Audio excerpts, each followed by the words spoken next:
وكفى وسلام على عباده الذين اصطفى أشهد أن لا إله إلا الله وحده لا شريك له وأشهد أن محمدا عبده ورسوله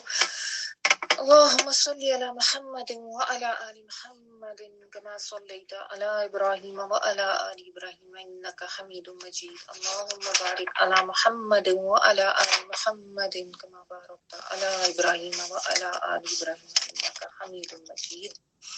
اما بعد فاعوذ باللہ من الشیطان الرجیم بسم اللہ الرحمن الرحیم رب اشرح لی صدری ویسر لی امری واحلل عقدۃ من لسانی یفقہوا قولی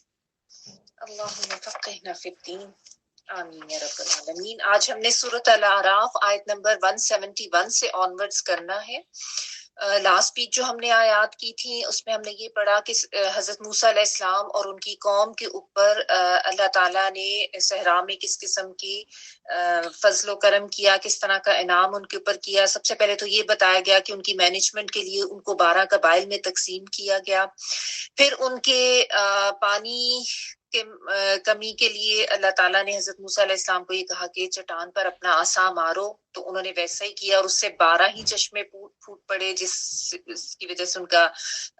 پانی کی فراہمی ان کے لیے جو ہے وہ ہو گئی۔ اور اس کے علاوہ کھانے پینے کے بندوبست کرنے کے لیے اللہ تعالیٰ نے یہ بتایا کہ ان کے لیے آسمان سے من و سلوہ نازل کیا جاتا رہا، اور اس طرح کا اللہ تعالیٰ کی طرف سے ان کے اوپر فضل و اکرام رہا۔ اور ساتھ ساتھ ان کی جو نافرمانیاں تھیں ان کو بھی اللہ تعالیٰ نے بیان کیا، اور یہ بتایا گیا کہ ان کو جب یہ کہا گیا کہ اس بستی میں داخل ہو جاؤ اور اللہ سے مغفرت طلب کرتے ہوئے عاجزی کے ساتھ داخل ہونا، حطتن کہتے ہوئے جانا، تو انہوں نے اس بات کو ہی بدل لیا، ظلم کیا، اور اس کی وجہ سے وہ اللہ تعالیٰ کی طرف سے غضب اور سزا کا شکار ہوئے۔ پھر اس کے علاوہ ایک اور یہود کی جو بستی جو کہ ایک سمندر کنارے آباد تھی، اور وہ مچھلیاں پکڑتے تھے اور ان کو ہفتے کے دن مچھلیاں پکڑنا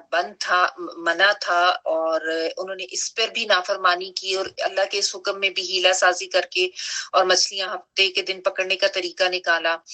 اور اس میں پھر اللہ تعالیٰ نے بتایا کہ قوم میں کچھ لوگ ایسے بھی تھے جو ان کو منع کرتے تھے، اور لیکن یہ باز نہیں آتے تھے۔ پھر اللہ تعالیٰ کی طرف سے عذاب آیا، اور عذاب یہ آیا کہ جو کرنے والے تھے ان کو اللہ تعالیٰ نے بندر بنا دیا، اور اللہ تعالیٰ نے یہ بتایا کہ جو روکتے تھے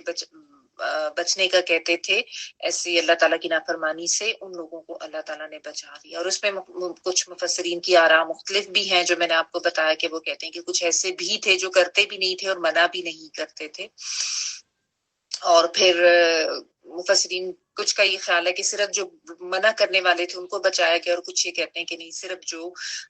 کرنے والے تھے ان کے اوپر یہ بندر والا عذاب آیا تھا، اور باقی جو ہیں وہ اس عذاب کا شکار نہیں ہوئے تھے۔ اچھا، اور اس کے علاوہ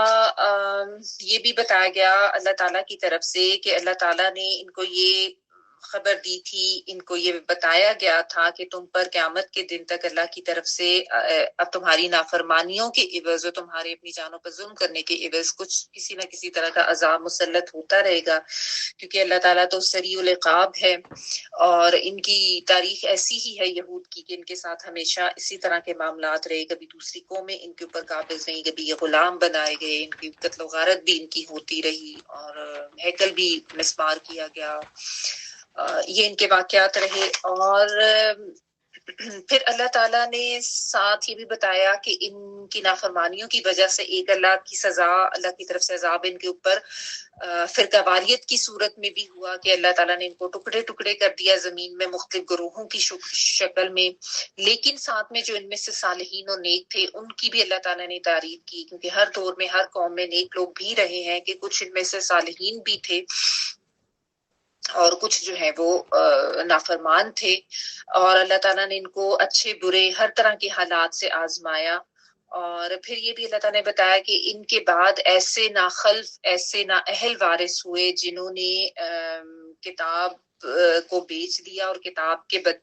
بیچ کے اس کے بدلے دنیا کا مال لے لیا، یعنی یہ لوگ دنیا کا مال لے کے کتاب میں تحریف کر دیتے تھے، لفظی تحریف بھی انہوں نے کی، معنی تحریف بھی انہوں نے کی، یعنی انہوں نے دنیا کی زندگی کو ترجیح دی اور آخرت کو جو ہے وہ بیچ ڈالا۔ دنیا کو خرید لیا اور آخرت کو بیچ دیا. اور وہ یہ کہتے تھے کہ ہمیں تو بخشی دیا جائے گا. جب ان کے پاس دنیا کا مال آتا تو وہ اس کو پکڑ لیتے، اس کو اہمیت دیتے. حالانکہ اللہ تعالیٰ نے یہ بتایا کہ ان سے تو ان کی کتاب میں پکا اور پختہ عہد لیا گیا تھا کہ یہ اپنے دین پر عمل پیرا بھی ہوں گے اور کوئی غلط بات ایسی اللہ تعالیٰ سے منسوب نہیں کریں گے جس کا ان کو حکم نہیں دیا گیا ہے. اور انہوں نے اس چیز کو پڑھا ہوا تھا، لیکن اس کے باوجود انہوں نے وہ عہد بھی لیا ہوا تھا. ہر دور میں ان کے پاس جب انبیاء آتے تھے تو ان سے یہ عہد لیا جاتا تھا، لیکن ان کی سرشتی ایسی نافرمانی کی رہی کہ انہوں نے اس عہد کو توڑا. اور پھر اللہ تعالیٰ نے یہ بتا دیا کہ آخرت کا گھر محض دعوے کرنے والوں یا محض خواہشات رکھنے والوں کے لیے نہیں ہے. آخرت کا گھر تو صرف ان لوگوں کے لیے جو تقوی اختیار کرتے ہیں. تو کیا تم عقل نہیں کرتے؟ یعنی ان کی جو یہ خام خیالی تھی کہ ہمیں تو بخشی دیا جائے گا چونکہ ہم تو انبیاء کی اولاد میں سے ہیں تو ہمیں تو عذاب نہیں ہوگا، ہم تو جنت میں جائیں گے. تو یہ خام فہمی بھی ان کی دور کی گئی. اور اس کے ساتھ ساتھ یہ سبق ہم سب کے لیے بھی ہے. اگرچہ ذکر تو حضرت موسیٰ علیہ السلام اور بنی اسرائیل ان کی جو قوم تھی اس کا ہو رہا ہے، لیکن یہ ساتھ ساتھ ہم لوگوں کو بھی، سب لوگوں کو یہی سمجھایا جا رہا ہے کہ آخرت میں انسان کے ساتھ جو فیصلہ ہوگا وہ اس کے اعمال کی بنیاد پر ہوگا. جنہوں نے اس دنیا کی زندگی اللہ کے تقوی کے ساتھ گزاری ہوگی وہی کامیاب ہوں گے، خواہ وہ کسی نیک انسان یا کسی نبی یا کسی اولیاء اللہ کی نسل سے ان کا تعلق ہو یا نہ ہو. کیونکہ اللہ تعالیٰ کے ہاں ظاہر یہ چیز میٹر نہیں کرتی کہ کسی کا تعلق کس خاندان سے ہے. اسی لیے فرمایا گیا فلا تعقلون، کیا تم عقل نہیں کرتے.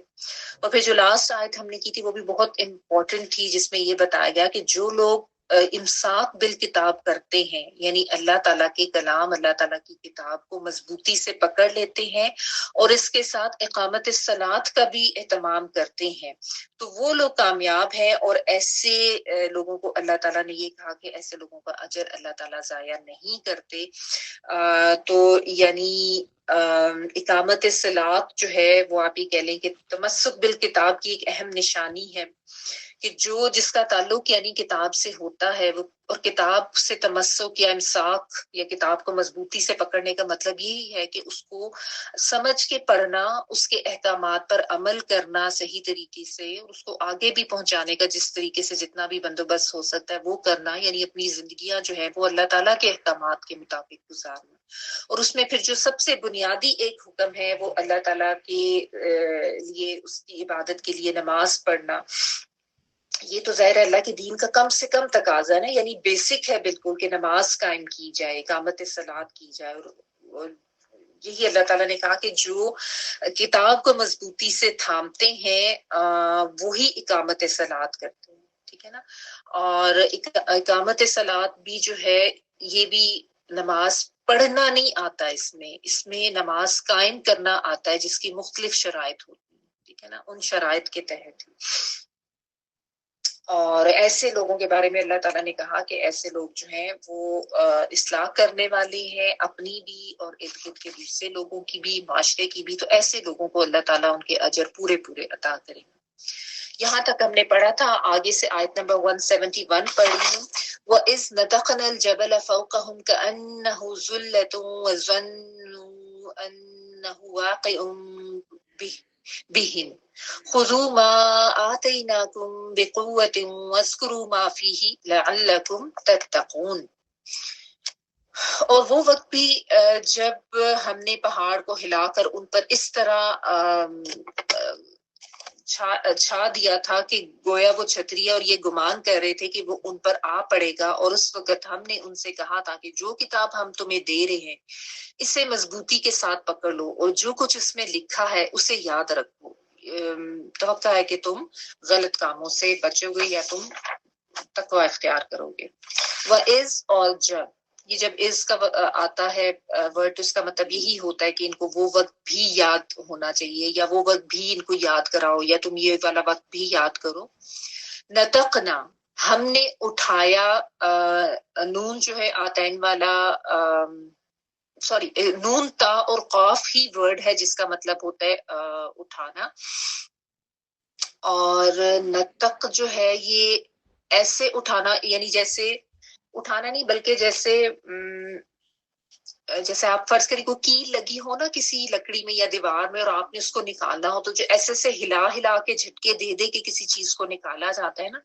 یعنی کسی چیز کو جھٹکانا، زور سے ہلا ہلا کے اس طرح کھینچنا کہ وہ ڈھیلی پڑ جائے، کمزور پڑ جائے. اور پہاڑ چونکہ میخوں کی طرح قائم ہوتے ہیں نا، یعنی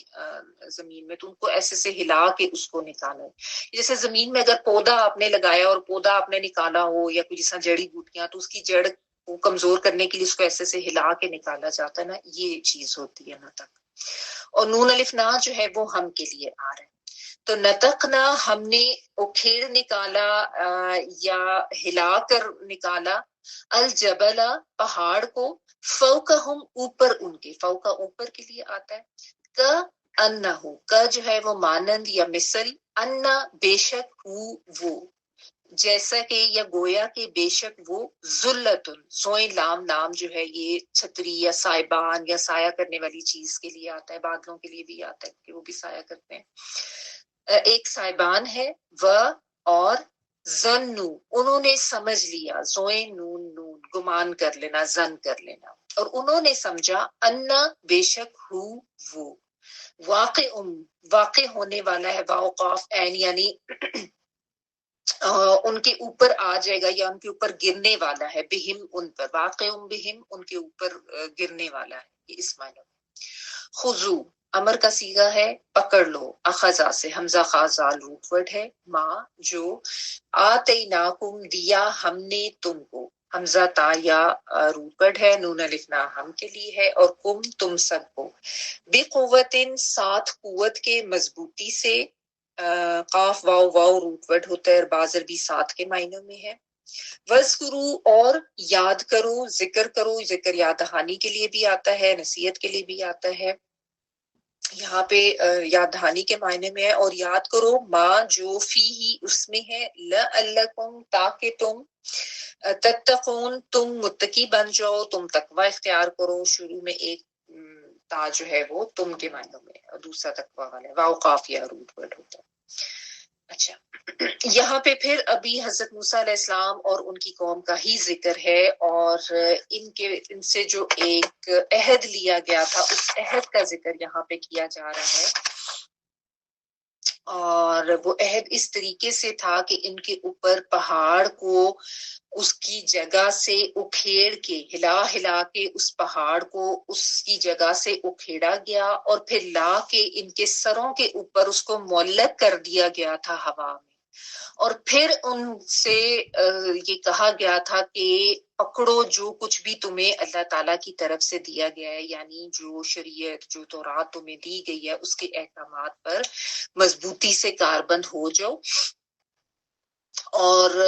جو کچھ ہے اس کو یاد رکھو، اس سے نصیحت پکڑو. دونوں معنوں میں آ سکے گا یہاں پہ ذکر جو ہے کہ اس سے تم نے نصیحت بھی پکڑنی ہے اور اس کو تم نے بھولنا نہیں ہے. ٹھیک ہے. سورۃ البقرہ میں بھی آپ نے یہ واقعہ پڑھا ہے، وہاں پہ طور کا ورڈ تھا، وَرَفَعْنَا فَوْقَكُمُ الطُّورَ، آیت نمبر 63 سورۃ البقرہ کی آتی ہے کہ ہم نے ان کے اوپر بلند کیا تھا، ان کے اوپر طور پہاڑ کو. ٹھیک ہے. اب یہ واقعہ کب ہوا تھا اس کے بارے میں ابہام ہے کہ ایگزیکٹ کب ہوا تھا، اور اس کا ذکر تو رات میں بھی ملتا ہے. کچھ مفسرین یہ کہتے ہیں کہ جس وقت حضرت موسیٰ علیہ السلام تورات لے کر آئے تھے اور شریعت ان کو دے دی گئی تھی، جس کے بعد وہ سارا معاملہ ہوا جو بچڑے کی پوجا، اور اس میں ان لوگوں کو سزا دی گئی، اور اس کے بعد پھر یہ جو واقعہ ہے ان سب کے ساتھ کیا گیا تھا کہ اللہ تعالیٰ نے ایک عہد ان سے اس طریقے سے لیا جس میں جو ہے ایک خوف کا ماحول پیدا کیا گیا. کیونکہ آپ سوچیں نا، جب پہاڑ کو اس کی جگہ سے اکھیڑا گیا ہوگا ہلا ہلا کے، تو وہ کس قسم کی سچویشن ہوگی. ظاہر ہے کوئی زلزلہ بھی آیا ہوگا، اور پھر اتنا بڑا پہاڑ پورے کا پورا زمین سے اٹھ کے ان کے سروں کے اوپر معلق کر دیا گیا ہو، تو بہت زیادہ ایک خوف کی سچویشن تھی جس میں ان کو لایا گیا، طاری کی گئی ایک خوف کی سچویشن. کیونکہ یہ بھی ہوتا ہے نا کہ انسان جو ہے نا وہ نارمل حالات میں، خوشحالی میں غفلت کا شکار رہتا ہے. تو جب اللہ تعالیٰ کی طرف سے ایسے کوئی خوف کا ماحول کیا جاتا ہے یا کوئی ایسی آزمائش ڈالی جاتی ہے، تو پھر اس وقت انسان جو ہے نا وہ تھوڑا جاگتا ہے، اپنی غفلت کی نیند سے اٹھتا ہے، اور اس وقت پھر وہ زیادہ احساس کرتا ہے، ٹھیک ہے نا. تو ان کے ساتھ بھی یہی معاملہ کیا گیا. بعض مفسرین نے یہ بھی کہا کہ جب کچھ لوگوں کو لے کے حضرت موسیٰ علیہ السلام پہاڑ پہ گئے تھے، اور جو ہم نے یہ واقعہ پڑھا کہ ان کی وہ ایک بجلی سی گری، انہوں نے مطالبہ کیا تھا، وہ بجلی گری، وہ سب مر گئے تھے، پھر حضرت موسیٰ علیہ السلام نے دعا کی، وہ ٹھیک ہو گئے تھے. تو اس کے بعد یہ معاملہ ان لوگوں کے ساتھ کیا گیا تھا کہ ان سے اس طریقے کا عہد لیا گیا. بعض نے یہ کہا کہ جب وہ لوگ واپس آئے تو وہ لوگ جو ان کے ساتھ گئے تھے 12 لوگ، اور اس کے ساتھ باقی جو لوگ تھے ان سب کے ساتھ یہ معاملہ کیا گیا. بہرحال جس طرح میں نے آپ کو بتایا کہ مختلف آراء اس میں مفسرین کی ہیں. اس میں جو سمجھنے کی بات ہے وہ یہ ہے کہ اللہ تعالیٰ کی طرف سے جب کتاب یا اللہ تعالیٰ کی طرف سے جب احکامات آتے ہیں تو جس قوم کے اوپر وہ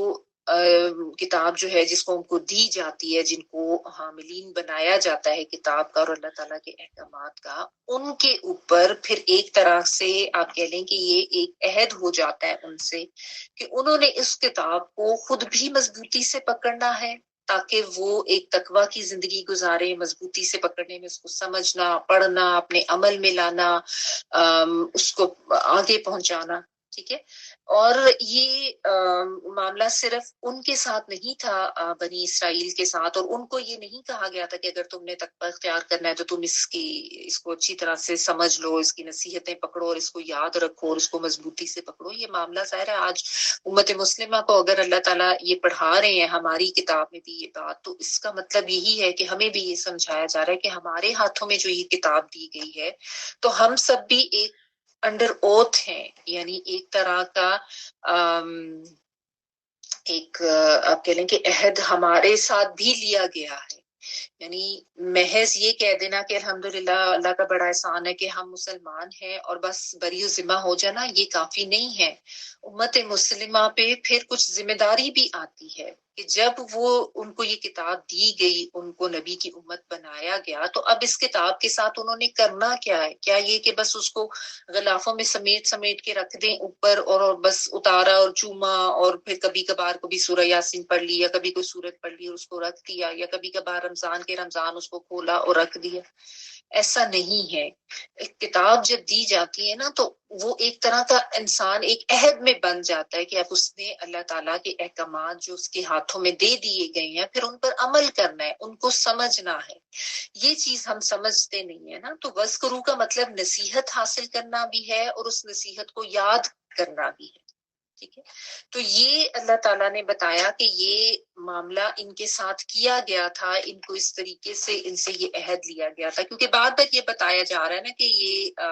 اپنے عہد سے پھر جاتے تھے اور یہ نافرمانیاں شروع کر دیتے تھے، اور اس کا انجام ان کے ساتھ یہ ہوتا تھا کہ مختلف ادوار میں مختلف قسم کے اللہ تعالیٰ کی طرف سے سزاؤں اور عذابوں کا یہ شکار رہے ہیں. تو ان ادر ورڈز ہمیں بھی یہی سمجھایا جا رہا ہے کہ جب کوئی کتاب اللہ تعالیٰ کی طرف سے کسی قوم کو دی جائے، جو حاملین کتاب ہوتے ہیں، جب وہ اس عہد کی پاسداری نہیں کرتے اور اس عہد کا احساس یا پاس نہیں کرتے ہیں اور نہ اس کے احکامات کو سمجھتے ہیں، نہ پڑھتے ہیں، نہ عمل کرتے ہیں، تو پھر اللہ تعالیٰ کی طرف سے ظاہر ہے اس قوم کے لیے پکڑ آتی ہے، اور اس کی عملی صورت آج امت مسلمہ پہ نظر آتی ہے نا. یعنی ظاہر ہے نغمہ آپ کا مائک آن ہے پلیز. آج آپ دیکھ لیں عملی صورت ہمارے اوپر نظر آتی ہے. یعنی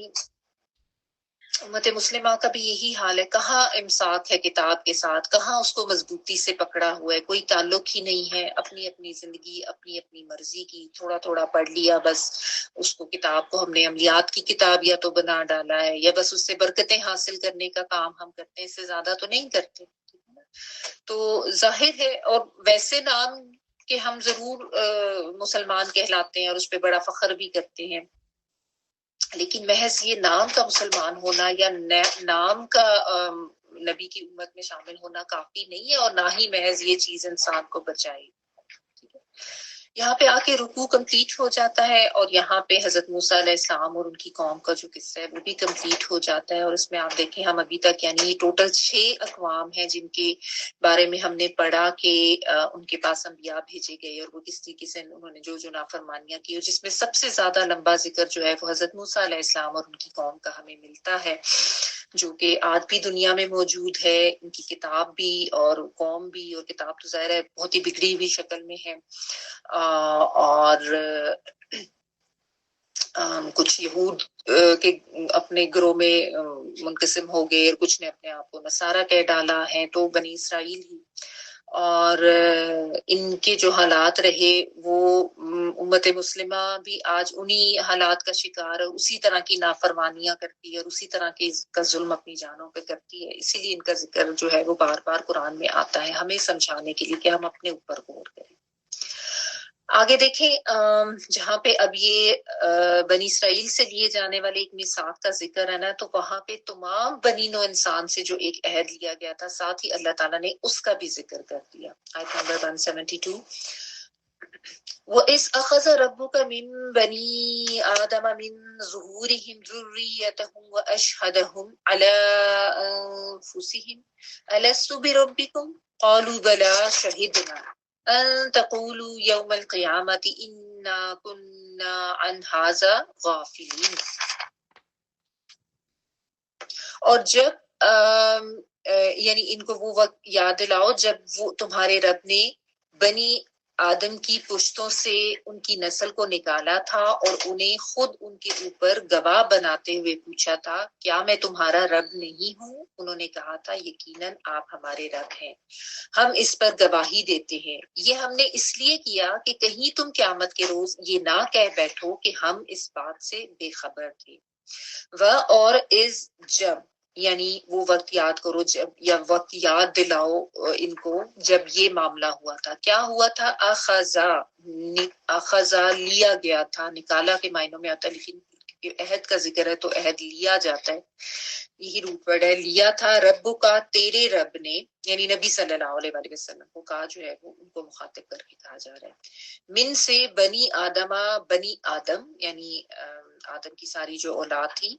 من ظہورہم ان کی پیٹھوں سے، زوئے ہا اور را کی جمع ظہر، پیٹھ کو کہتے ہیں اس کی جمع ظہور، ان کی پیٹھوں سے یعنی ذریتہم ان کی ذریت سے،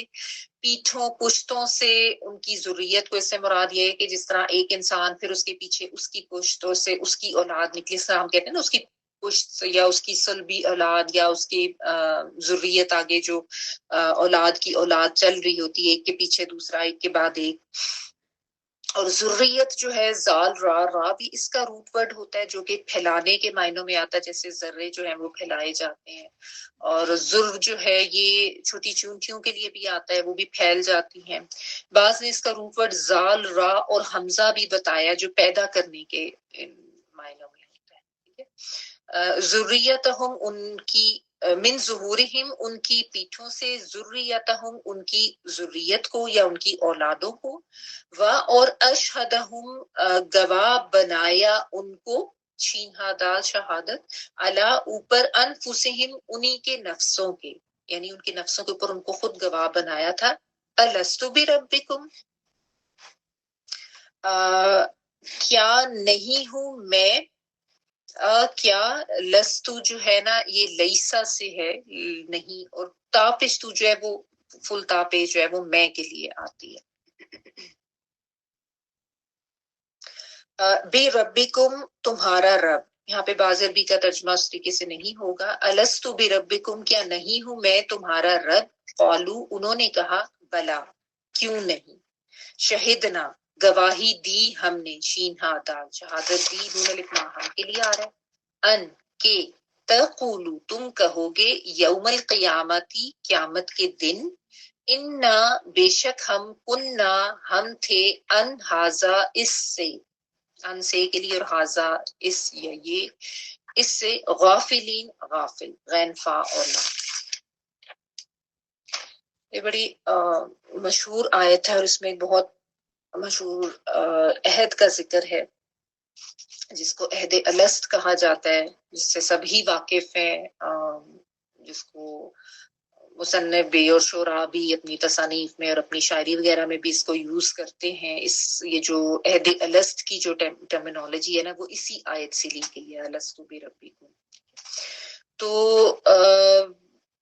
جو بنی اسرائیل کے ایک عہد کا ذکر ہوا تو اس کے بعد یہ بتایا جا رہا ہے کہ عہد صرف بنی اسرائیل سے نہیں لیا گیا تھا، عہد تو تمام بنی نوع انسان سے بھی لیا گیا تھا. یعنی تمام انسانیت سے جو ہے اللہ تعالیٰ نے ان کو اس دنیا میں بھیجنے سے پہلے جب ان کو بنایا تھا تمام ارواح کو تو ان سے بھی لیا گیا تھا، اور وہ بھی بندگی کا اور اللہ تعالیٰ کی اطاعت کا ہی عہد تھا. ٹھیک ہے، یعنی اب بنی اسرائیل سے خطاب ختم ہو رہا ہے اور اب تمام انسانوں سے خطاب کر کے انہیں یہ بتایا جا رہا ہے کہ یہ صرف بنی اسرائیل کی کوئی خاص بات نہیں تھی، تم سب بھی جو ہو اپنے رب کے ساتھ ایک میثاق میں، ایک عہد میں بندھے ہوئے ہو، اور اس عہد کے بارے میں تم سے بھی پوچھا جائے گا، جس طرح ان کی ان سے پوچھا گیا یا ان کو جو ہے اس کے مطابق پھر سزائیں بھی ملتی رہی ہیں عہد چکنی کے لیے. تو یہ مت سمجھو کہ صرف انہی سے لیا گیا تھا، تو تمام بنی نوع انسان جو ہے وہ ایک عہد میں بندھی ہوئی ہے اپنے رب کے ساتھ. اب یہ معاملہ کب ہوا تھا؟ یہ حضرت آدم علیہ السلام کو جب اللہ تعالیٰ نے تخلیق کیا تھا تو اس وقت جس طرح اللہ تعالیٰ نے تمام فرشتوں کو جمع کر کے ان کو کہا تھا نا کہ انسان کو سجدہ کرو، اور پھر انسان کی خلافت کے بارے میں اعلان کیا گیا تھا. تو اسی طرح اللہ تعالیٰ نے اس وقت پوری نسل آدم جو تھی، جو کہ قیامت تک پیدا ہونے والی تھی، ان سب کو بھی اللہ تعالیٰ نے حاضر کیا تھا عالم ارواح میں، تمام ان کی ارواح کو. اور اس کے بارے میں حدیث ملتی ہیں جن میں سے اکثر کی روایات جو ہیں وہ بالکل صحیح ہیں کہ اللہ تعالیٰ نے حضرت آدم علیہ السلام کو، جو حدیث کے الفاظ ہیں وہ یہ آتے ہیں کہ عرفہ کے مقام کے نزدیک نعمان جگہ کا نام آتا ہے، وہاں پہ تمام ارواح کو اکٹھا کیا تھا اور حضرت آدم علیہ السلام کی پشت پر ہاتھ پھیرا تھا، اور اس کے بعد ان سے تمام جو ان سے پیدا ہونے والی بنی نوع انسان ہے ان سب کو حاضر کیا گیا تھا. اور یہاں پہ بھی بنی آدم من ظہورہم ذریاتہم، یعنی تمام بنی آدم سے، یعنی ایک سے اس کی پشت، پھر اس سے اس کی پشت سے جو اولادیں آنی تھی، تمام لوگوں کو جمع کر کے ان سے اللہ تعالیٰ نے ایک عہد لیا تھا. یعنی ان کو کوئی گویائی کی طاقت بھی اللہ تعالیٰ نے عطا کی تھی اور پھر ان سے یہ میثاق لیا گیا تھا. اور اس کے الفاظ بھی یہاں اللہ تعالیٰ نے بتایا کہ میں تمہارا کیا رب نہیں ہوں، اور سب نے اس چیز کا اقرار کیا تھا، قالوا بلا شہدنا، کہ ہاں ہم سب اس چیز کا اقرار کرتے ہیں. بلا کا مطلب کہ ہاں کیوں نہیں، تو ہی ہمارا رب ہے، تو ہی ہمارا معبود ہے، اور ہم سب اس کی گواہی دیتے ہیں، شہدنا. ٹھیک ہے نا. اور اس کے بعد یہ بھی روایت میں آتا ہے کہ پھر اللہ تعالیٰ نے یہ فرمایا کہ زمین اور آسمان کو اور سب کو اور تمہارے باپ آدم کو میں گواہ ٹھہراتا ہوں، اور خود کو بھی، کہ تاکہ تم قیامت کے روز یہ نہ کہہ سکے کہ ہمیں اس کا علم نہ تھا. اور یہ اچھی طرح سے جان لو کہ صرف میری ہی ذات ہے جو عبادت کے لائق ہے، اور تو میرے ساتھ کسی کو شریک نہ ٹھہرانا. اس طریقے کی تفصیلات تمام بنی نوع آدم کو سمجھائی گئی تھی. ٹھیک ہے. اور پھر یہ بھی اس میں ملتا ہے کہ اللہ تعالیٰ نے یہ بھی کہا تھا کہ میں تم پر اپنی کتابیں بھی نازل کروں گا اور انبیاء بھی بھیجوں گا، تاکہ تمہیں اس عہد کی یاد دہانی جو ہے وہ ہوتی رہے. اب یہ جو ہے نا، بعض لوگ جو ہیں انہوں نے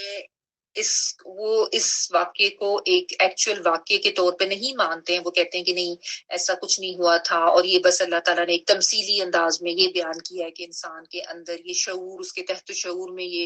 اللہ کی ربوبیت اور اس کی وحدانیت کا جو ایک احساس ہے وہ رکھا گیا ہے. لیکن ایسی بات نہیں ہے. جیسا میں نے آپ کو بتایا، ایک تو قرآن کے الفاظ بھی بالکل واضح ہیں اس پہ، وَإِذْ أَخَذَ رَبُّكَ مِن بَنِي آدَمَ، یعنی کہ اللہ نے لیا تھا، تمام بنی آدم سے لیا تھا. اور پھر عہد کے الفاظ بھی یہاں پہ لکھے ہیں. اور پھر جب حدیث بھی اس کے بارے میں ملتی ہے، ان سے تصدیق ہوتی ہے، تو اس کے بارے میں کوئی شک کرنے کی گنجائش باقی نہیں رہتی. تو یہ واقعی ہی واقعہ عالم ارواح میں ہوا تھا، اور اسی طریقے سے تمام بنی نوع آدم جو ہے اس سے یہ عہد اللہ تعالیٰ نے لیا تھا. دیکھیں، اللہ تعالیٰ کے لیے تو کچھ بھی کرنا ناممکن نہیں ہے نا. ہمیں یہ سوچ کے عجیب لگتا ہے کہ تمام لوگ جو ازل سے لے کے اب تک پیدا ہوں گے، ان سب کو کیسے جمع کیا گیا. ایک حدیث میں الفاظ یہ بھی آتے ہیں کہ چونٹیوں کی شکل میں، جس طرح مطلب جیسے کہ جس طرح چونٹیاں ہوتی ہیں، چونٹیاں جس طرح جب ایک دل سے نکلتی ہیں تو کس طریقے سے پھیل جاتی ہیں، ان کی تعداد کی کثرت بتانے کے لیے بھی بتایا گیا. تو واللہ تعالیٰ عالم اس کی ایکچوئل شکل کیا تھی، لیکن ہمیں یہ پتہ چلتا ہے حدیث سے کہ باقی اس قسم کا واقعہ ہوا تھا، اور جس میں یہ عرفہ کے مقام کا بھی ذکر ملتا ہے. تو اس لیے اس کے اوپر کوئی ایسے شک کرنے کی گنجائش نہیں ہے. اللہ تعالیٰ خالق ہیں،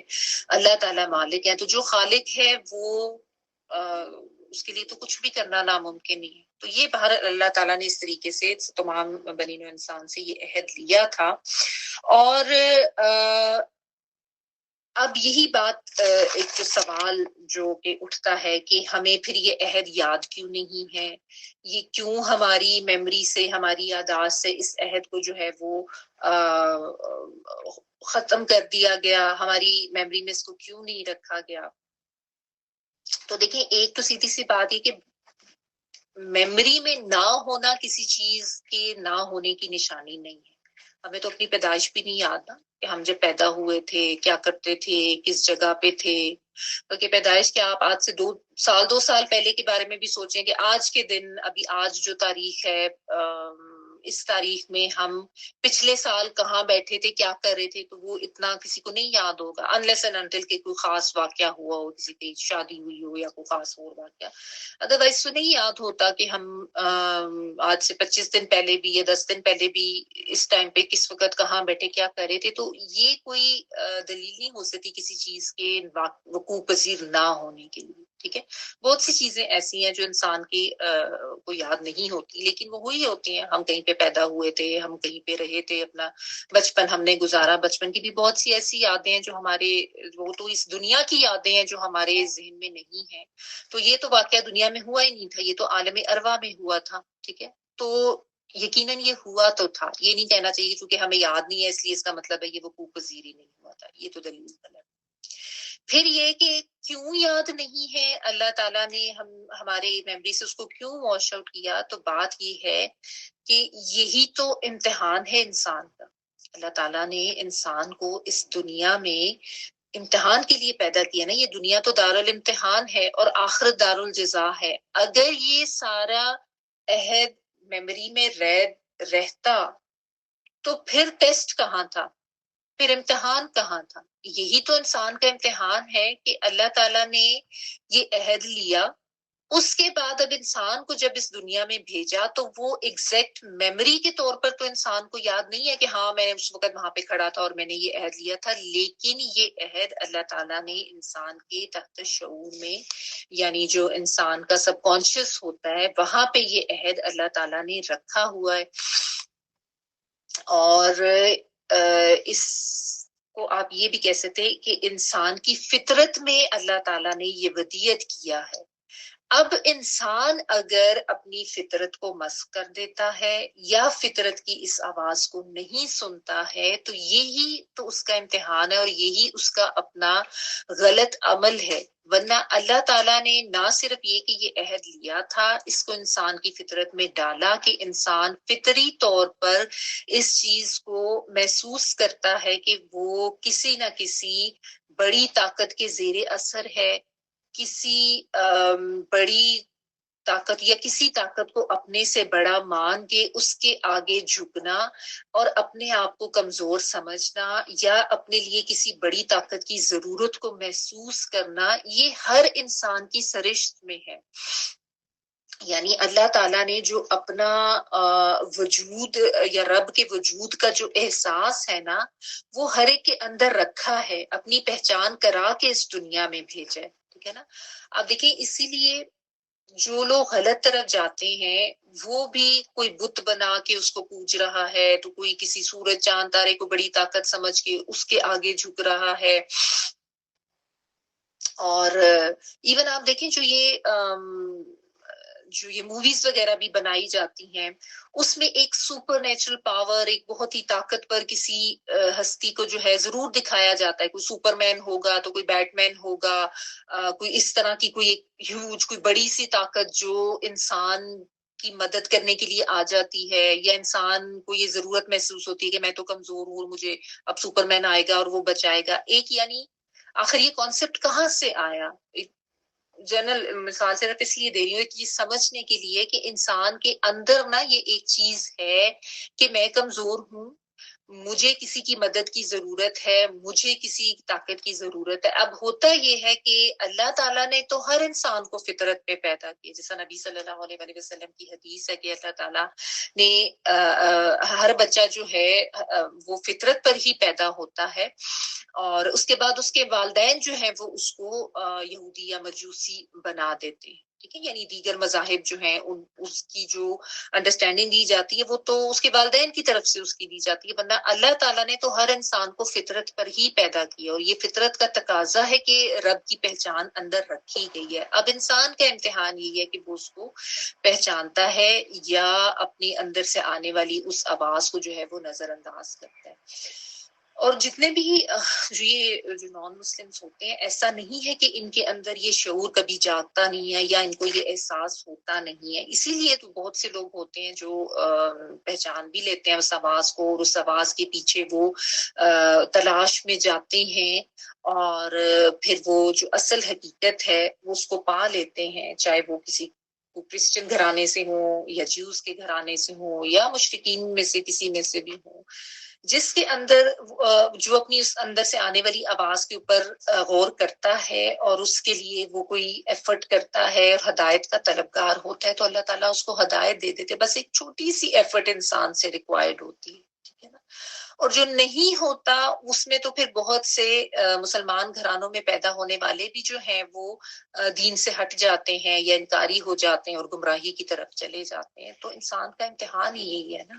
اسی لیے اس میموری کو واش کیا گیا. لیکن ایسا نہیں ہے کہ صرف اللہ تعالیٰ نے اس میموری کو واش کیا، اللہ تعالیٰ نے فطرت میں تحت شعور میں یہ چیز انسان کے رکھی،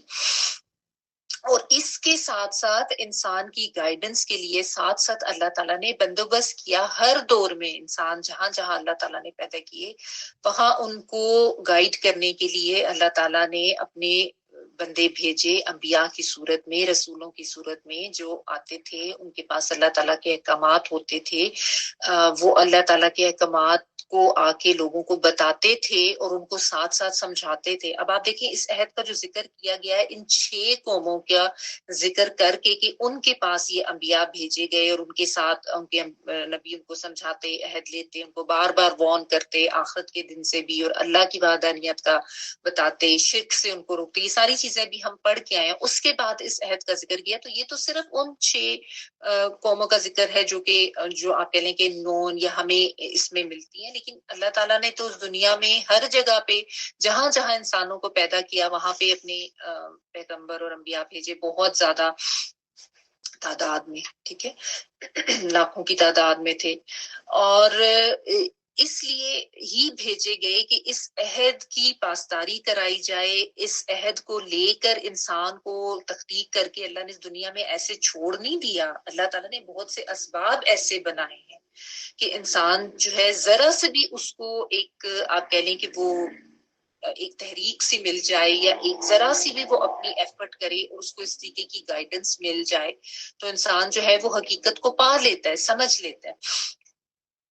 دیکھیں کہ ایسے ہی ہے کہ جیسے اگر کسی کے اندر تھوڑی سی ایک قوت ہوگی نا پینٹنگ کرنے کی، ہر بندہ نہیں کر سکتا. جس کے اندر تھوڑی سی وہ ایک قوت ہوگی، ایک کوالٹی ہوگی، اس کو گائیڈنس بھی مل جائے گی، ٹیچرز بھی مل جائیں گے اور وہ سیکھے گا تو وہ اس میں بہت زیادہ فلرش کر سکتا ہے، آگے جا سکتا ہے. ٹھیک ہے، ہر کوئی نہیں کر سکتا. تو اللہ تعالیٰ نے یہ جو اپنا احساس، اپنی وجود کا، رب کے وجود کا، ایک رب کے وجود کا احساس انسان کے اندر ڈالا، اور پھر ساتھ ساتھ انسان کو گائیڈنس دی کہ یہ قوت تو تمہارے سب کے اندر ہے، یہ تم سب کے تحت شعور میں ہے. اب اس کے اوپر دھیان کون دیتا ہے؟ اور اللہ تعالیٰ مواقع بھی ایسے پیدا کرتے رہے تمام بنی نوع انسان کے لیے، ان کے لیے اسباب ایسے پیدا کرتے. یعنی یہ نہیں کہا جا سکتا کہ ہمیں تو کچھ پتہ ہی نہیں تھا یا ہمیں تو کسی نے بتایا نہیں تھا یا اللہ تعالیٰ نے تو ہمیں ایسا چھوڑ دیا تھا. ایسا نہیں ہے. اللہ تعالیٰ نے فطرت میں توحید رکھی ہے، اللہ کی پہچان رکھی ہے. تو جس طرح زمین میں جب بیج ڈالا جاتا ہے اور اس کو پھر پانی بھی ملتا ہے اور اس مناسب جو چیزیں جس طرح کا ماحول اس کو چاہیے ہوتا ہے وہ ملتا ہے، وہ بیج پھوٹ پڑتا ہے. تو اسی طرح جب فطرت میں توحید ہے تو جب ایمان کا نور ملتا ہے، یعنی وہ وحی کی بارش ہوتی ہے، تو وہ نور بھی پھوٹتا ہے، وہ انسان جو ہے اس کو سمجھ لیتا ہے، یعنی اللہ تعالیٰ نے انسان کی پروگرامنگ ہی ایسی کی ہوئی ہے، وہ جو ہے نا فَأَقِمْ وَجْهَكَ الدِّينَ حَنِيفًا فِطْرَتَ اللَّهِ الَّتِي فَطَرَ النَّاسَ عَلَيْهَا، سورۃ الروم میں آتا ہے نا کہ اللہ تعالیٰ نے کہ وہ فطرت جس پہ اللہ تعالیٰ نے انسانوں کو پیدا کیا ہے، یعنی وہ توحید کے احساس کی فطرت، ٹھیک ہے۔ اب وہ یاداشت میں نہیں ہے وہ عہد تاکہ انسان کی آزمائش ہو، لیکن ذرا سا بھی وہ وحی کی روشنی میں جب انسان دیکھتا ہے تو وہ جو اندر سے وہ شعور میں جو احساس ہے وہ ابھرنے لگتا ہے، ٹھیک ہے، اور پھر انسان حق کو پا لیتا ہے اور باطل چیز اس کو فوراً سمجھ آ جاتی ہے کہ یہ بت پرستی، یہ شرک جو ہے یہ سب غلط ہے۔ آپ حضرت ابراہیم علیہ السلام کی مثال دیکھیں نا، مشرک گھرانے میں انہوں نے آنکھ کھولی تھی، باپ بت بنانے والا تھا، لیکن انہوں نے کائنات پر غور و فکر کیا کہ یہ جو میری قوم جو ہے وہ کبھی چاند کو پوجتی ہے، تو کبھی سورج کو، تو کبھی ستارے کو، تو یہ سب تو غروب ہو جاتے ہیں، یہ تو ختم ہو جاتے ہیں، تو یہ کیسے معبود ہوئے جو کہ خود ہی ختم ہو جاتے ہیں، تو یہ تو خود ہی طاقتور نہیں ہوئے۔ تو انہوں نے حقیقت کو پا لیا، ٹھیک ہے، کیونکہ اللہ تعالیٰ نے تو کائنات میں اتنی نشانیاں رکھی ہیں کہ اگر کوئی اللہ کو پہچاننا چاہے تو وہ نشانیاں کوئی کم نہیں ہیں، ٹھیک ہے۔ اور اس کے علاوہ ساتھ ساتھ یہ گائیڈنس بھی موجود ہے، ہر دور میں رہی، اور اب جو ہے اللہ تعالیٰ نے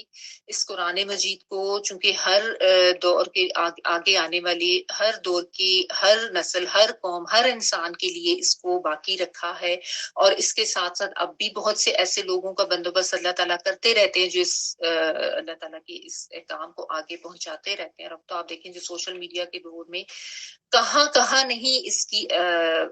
آواز پہنچ رہی ہے، کون یہ کہہ سکتا ہے کہ ہمیں نہیں پتا کہ یہ بھی کوئی دین ہے، انلس کی کوئی بہت ہی کوئی جنگلوں میں کوئی ریموٹ ایسا وہ رہنے والا ہو، لیکن ویسے تو اللہ تعالیٰ کی طرف سے یہ بندوبست ہر دور میں ہوتا آیا ہے، ہو رہا ہے اور ہوتا رہے گا، ٹھیک ہے۔ تو یہ اللہ تعالیٰ نے یہاں پہ بتایا کہ اللہ تعالیٰ نے یہ عہد تمام انسانوں سے لیا تھا، اور کیوں لیا تھا اس کی دو وجوہات یہاں پہ بتائی گئی۔ ایک تو اسی آیت میں ہے ان تقولوا یوم القیامت انا کنا عن ھذا غافلین، کہ تم غفلت کی حجت نہ دو پھر آخرت میں، یعنی آخرت میں کوئی کافر، کوئی مشرک، کوئی ملحد اٹھ کے یہ عذر نہیں دے گا کہ ہمیں تو پتہ ہی نہیں تھا، ہم تو اس سے بالکل غافل تھے۔ تو یہ اللہ تعالیٰ نے تمام لوگوں سے عہد لیا تھا، اس کو فطرت میں ڈالا تھا، پھر اس عہد کی یاد دہانی کے لیے مختلف طریقے سے بندوبست بھی اور اسباب بھی اللہ تعالیٰ پیدا کرتے رہے۔ اللہ تعالیٰ نے شرعی نشانیاں بھی دیں، کائنات میں بھی بہت سی نشانیاں اپنی وجود کی رکھی ہیں۔ اب اگر کوئی اپنی فطرت کو مسخ کرتا ہے یا فطرت کی آواز نہیں سنتا، یا وہ کہتا ہے کہ بالکل ہی کوئی اگر ایسا ہو جاتا ہے کوئی ایتھسٹ کہ کوئی رب ہے ہی نہیں، کوئی ایسی طاقت نہیں ہے، تو یہ تو بہت ہی بڑی بے وقوفی ہے۔ اللہ تعالیٰ نے انسان کو شعور دیا ہے، عقل دیا ہے، تو اس شعور اور عقل کو استعمال بھی کرنا ہے نا، اور اس کو سمجھنا بھی ہے۔ اور ایک اور ریزن اگلی آیت میں دیکھیں، اگلی آیت پڑھیے، او تقولوا انما اشرک آباؤنا من قبل وکنا ذریۃ من بعدهم افتہلکنا بما فعل المبطلون، یا یہ نہ کہنے لگو کہ شرک کی ابتدا تو ہمارے باپ دادا نے ہم سے پہلے کی تھی، اور ہم بعد کو ان کی نسل سے ہم تو بعد میں ان کی نسل سے پیدا ہوئے تھے، پھر کیا تو ہمیں اس قصور میں پکڑے گا جو غلط لوگوں نے کیا۔ او یا تقولو تم کہو، تا تم والا تین والا، انما بے شک اشرکا شرک کیا تھا، ماضی کا صیغہ ہے، آباؤنا آبا نے ہمارے، آبا و اجداد نے ہمارے، نون الف نا ہم کے لیے آ رہا ہے، من قبلو اس سے پہلے، و اور کن نا تھے ہم، کن اور نا سے مل کے بنا ہے، کن ہونا اس معنوں میں آتا ہے کانا یہ کونو، اور نون الف نا ہم کے لیے، اور ہم تھے ذریتن اولاد، زال را را، من بعدہم بعد ان کے، یعنی ہم تو ان کی اولاد تھے، تہلکنا کیا بھلا تو ہلاک کرے گا ہم کو، حمزہ زبر آ جو ہے کیا کے معنوں میں، فا پھر یا تو کے معنوں میں، تا جو ہے وہ تم کے معنوں میں، ہا لام کا فروٹ ورڈ ہے ہلاک کرنا، نون الف نا ہمیں، کیا پھر تو ہلاک کرے گا ہمیں، بما بوجہ اس کے جو فعلا کیا تھا، ماضی کا صیغہ ہے المبتلون باطل پرستوں نے، بات تا اور لام وامون پلورل کے لیے آ رہا ہے، غلط کار لوگوں نے، ٹھیک ہے، یا جو باطل پرست لوگ تھے۔ تو ایک تو ریزن اللہ تعالیٰ نے یہ بتائی کہ اس لیے یہ عہد لیا گیا تھا کہ تم کوئی واپس جب میرے پاس حاضر ہو آخرت میں تو غفلت کی حجت نہ دو مجھے، کوئی ایسی بات نہ کہے کہ بھی ہمیں تو پتہ ہی نہیں تھا، وہ سارا بندوبست تمہارے لیے کیا گیا تھا، ٹھیک ہے، اور تمہیں ایک امتحان میں ڈالا گیا۔ اور یہ بھی کوئی نہ کہہ سکے، دوسری ریزن یہ کہ کوئی اپنے آباء و اجداد کو الزام نہ دے، یعنی اپنے بگڑنے کا الزام یا اپنی خطاؤں گناہوں کا الزام جو ہے وہ جا کے پھر تم آباء و اجداد پہ نہ دھرنے لگو کہ یہ تو یہ لوگ تھے نا، شرک تو ہمارے آبا نے کیا تھا اور ہم تو ان کی اولادوں میں سے تھے، تو اس لیے ہم نے بھی وہی کیا جو یہ کر رہے تھے۔ تو یعنی تم یہ دلیل نہ دے سکو گے، تو یہاں پہ بہت واضح یہ معلوم ہو جاتا ہے کہ آنکھیں بند کر کے اندھی تقلید اگر آبا کی کوئی کرتا ہے تو یہ کوئی چیز اس کے لیے حجت یا دلیل نہیں بن سکتی، یہ اس کی اپنی غلطی ہے کہ وہ اندھی تقلید کرتا رہا۔ تو آنکھیں کھول کے زندگی گزارنی ہے، اس دنیا میں شعور کے ساتھ زندگی گزارنی ہے، اپنی گمراہی کی ذمہ داری انسان کو خود ہی لینا پڑے گی، آباء و اجداد پہ ڈال کر کوئی اپنے آپ کو بری ذمہ قرار نہیں دے سکے گا، ٹھیک ہے نا، کیونکہ اللہ تعالیٰ نے وہ جو عہد و میثاق ہے اس کو اب اس چیز پر ایک دلیل قرار دی ہے کہ نو انسانی میں سے ہر شخص انفرادی طور پر اللہ تعالیٰ کے ساتھ اس عہد میں بندھا ہوا ہے اور اس کی شہادت اپنے اندر لیے ہوئے پیدا ہوتا ہے۔ تو یہ کہنا اس کا بالکل غلط ہوگا کہ میں تو بالکل بے خبر تھا، وہ بے خبر نہیں تھا، اللہ تعالیٰ نے اس کے لیے اسباب بھی پیدا کیے، اللہ تعالیٰ نے اس کے شعور میں بھی یہ چیز رکھی تھی، لیکن وہ بالکل بے شعوری کی زندگی گزارتا رہا، وہ بالکل اپنے نفس کا بندہ بنتا رہا، اس نے اپنے اندر سے آنے والی اس آواز کو سنا نہیں تھا، وہ بے خبری میں زندگی گزارتا رہا، ٹھیک ہے نا،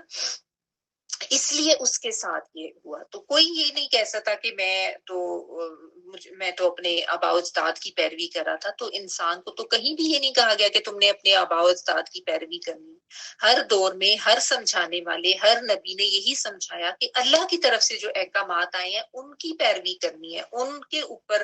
زندگی گزارنی ہے، ٹھیک ہے۔ اب دیکھیں نا، کوئی گاڑی لے کے روڈ کے اوپر نکل جائے اور کہے کہ مجھے تو پتہ ہی نہیں تھا کہ ریڈ لائٹ پہ رکنا ہے، مجھے تو پتہ ہی نہیں تھا کہ ریڈ لائٹ کا مطلب کیا ہوتا ہے، تو اس کا یہ عذر اس دنیا میں بھی قابل قبول نہیں ہے کہ مجھے معلوم نہیں تھا، یہ تو کوئی حجت نہیں بن سکتی نا، فائن تو اس کو ہوگا، ٹھیک ہے، اگر وہ اشارہ توڑتا ہے۔ تو اسی طرح اس دن ہر انسان اپنے اعمال کی ذمہ داری خود اٹھائے گا، تو یہ دونوں عذر جو ہیں وہ ناقابل قبول ہیں قیامت میں۔ کوئی یہ نہ سمجھے کہ وہ کہے گا کہ ہمیں تو پتہ ہی نہیں، جس طرح بعض لوگ جو ہیں وہ آپ ان کو قرآن پڑھنے کا کہیں نا، سمجھ کے پڑھنے کا، یا ان کو کچھ بتانے کی کوشش کرے تو کہتے رہنے دو ہمیں نہ بتاؤ، ایسے ہی پتہ چل گیا تو پھر ہمیں عمل بھی کرنا پڑے گا، ہم غافل ہی ٹھیک ہے، یا ہمیں نہ ہی پتہ چلے تو کم از کم ہمارے اوپر کم ذمہ داری آئے گی۔ ایسا نہیں ہے، یہ اپنے آپ کو دھوکہ نہ دیں، یہ بات کہتی اللہ تعالیٰ کو بھی آپ دھوکہ نہیں دے سکتے، اپنے نفس کو ہی دھوکہ دے رہے ہیں، تو اس دھوکے میں خود کو رکھنے کا کیا فائدہ؟ اللہ تعالیٰ کی طرف سے بتا تو سب کو دیا گیا ہے، اگر ہمارے گھروں میں یہ کتاب موجود ہے تو ہمارے اوپر تو اور بھی زیادہ ذمہ داری آتی ہے، اگرچہ سب لوگ ذمہ دار ہیں لیکن جن کے پاس کتاب ہے وہ تو اور بھی زیادہ ذمہ دار ہے۔ کوئی یہ نہ کہے کہ وہ ہمارے آبا ہمیشہ سے یہ کام کرتے آئے ہیں، جس طرح اکثر بدعات کے حوالے سے یا غلط رسوم و رواج کے حوالے سے جب بتایا سمجھایا جاتا ہے کہ یہ سوئم 40ویں اور یہ جمعراتیں اور یہ جو اس قسم کے کوئی جو کنڈے وغیرہ اور یہ چیزیں کی جاتی ہیں کہ یہ ان چیزوں کی کوئی دین میں حیثیت نہیں ہے اور ان کی کوئی مثال نہیں ملتی، تو یہ نہ کیا کریں، تو لوگ آگے سے یہ کہتے ہیں یہ کیسے ہو سکتا ہے، ہمیشہ سے ہمارے خاندان میں یہ ہوتا آیا ہے، تو کیا ہمارے آبا غلط تھے؟ کیا ان کو دین کا نہیں پتا تھا؟ تو ہاں، ایسا ہو سکتا ہے کہ آبا و اجداد غلط ہوں، وہ ہمارے بزرگ تھے، ہمارے لیے محترم تھے، قابل عزت قابل تکریم ضرور تھے، لیکن اس کا مطلب یہ ہرگز نہیں ہے کہ ان کا کیا جانے والا ہر عمل جو تھا وہ دین کے مطابق تھا۔ بہت سے ایسے کام ہو سکتے ہیں جن کے بارے میں انہوں نے کبھی ان کو نہ تعلیم ہوئی، نہ انہوں نے اس کو سیکھنے کی کوشش کی اور وہ غلط کرتے رہے، تو اگر آج ہمیں اس چیز کا سینس مل رہی ہے تو کم از کم ہم تو اپنے شعور کو استعمال کریں، کم از کم ہم تو اپنی عقل کے ذریعے خود فائنڈ آؤٹ کرنے کی کوشش کریں کہ یہ جو دین میں مختلف بدعات لوگوں نے نکال لی ہے اور مختلف غلط کس قسم کی پریکٹسز اس کو دین کا حصہ سمجھ کے کر رہے ہیں، یہ سوچ کے کہ شاید ہمیں یہ شبراتیں کرنے سے اور جمعراتیں کرنے سے ہمیں ثواب ملے گا اور ہمیں تو بڑا فائدہ ہوگا اس کا آخرت میں، تو کیا واقعی اس کی کوئی شرعی حیثیت بھی ہے؟ کیا نبی کریم صلی اللہ علیہ وسلم سے یا ان کے فالوورز صحابہ کرام یا تابعین یا تبع تابعین سے ایسی کوئی چیزیں ثابت ہیں؟ یہ تو بہت بعد کی نکالی ہوئی غلط قسم کی بدعات ہیں جو ہمارے دین میں شامل کر لی گئی ہیں۔ تو اس سے یہ سبق ملتا ہے کہ اندھی تقلید نہ کریں کسی کی بھی، نہ اپنے آباء و اجداد کی، نہ کسی پیر فقیر کی، نہ کسی عالم کی۔ اپنا شعور جو اللہ تعالیٰ نے دیا ہے، جتنا دیا ہے، جتنی اسباب پیدا کی ہیں، ان کے مطابق ہر انسان سے سوال ہو۔ ٹھیک ہے، جو بھی باشعور انسان اس دنیا میں بھیجا گیا ہے، اللہ تعالیٰ اس سے اس کو دیے گئے شعور، اس کو اویلیبل اسباب، اس کو اویلیبل جو بھی اپرچونٹیز تھیں، جو مواقع تھے، اور جو بندوبست اس کے لیے ہدایت کا کیا جاتا رہا، جو ہدایت کے مواقع اس کے سامنے آتے رہے، ان کے مطابق ان سے ہر انسان سے پوچھا جائے گا، اور اس کے مطابق ہر انسان ذمہ دار ہے۔ دیکھیں، ہم اپنے کپڑے جو ہیں پہننے اوڑھنے کے وہ طریقے یا رہن سہن کے طریقے یا کھانے پینے کے طریقے میں تو آباء و اجداد کی پیروی نہیں کرتے کہ چونکہ ہمارے آباء و اجداد اس طرح کا کپڑا پہنتے تھے، اس فیشن کا، تو ہم بھی آج وہی پہنیں گے، یا وہ اس طریقے کے رہن سہن کرتے تھے تو ہم بھی اسی طرح کے کریں گے۔ وہ سارے طریقے تو ہم نے نئے اپنا لیے، لیکن جہاں پہ دین کی بات آتی ہے تو اس میں ہم آباء و اجداد کو لے آتے ہیں سامنے اور ان کی مثالیں دے کر ان کے کندھے پہ رکھ کے بندوق چلانا شروع کر دیتے ہیں، تو یہ عذر قابل قبول نہیں ہے۔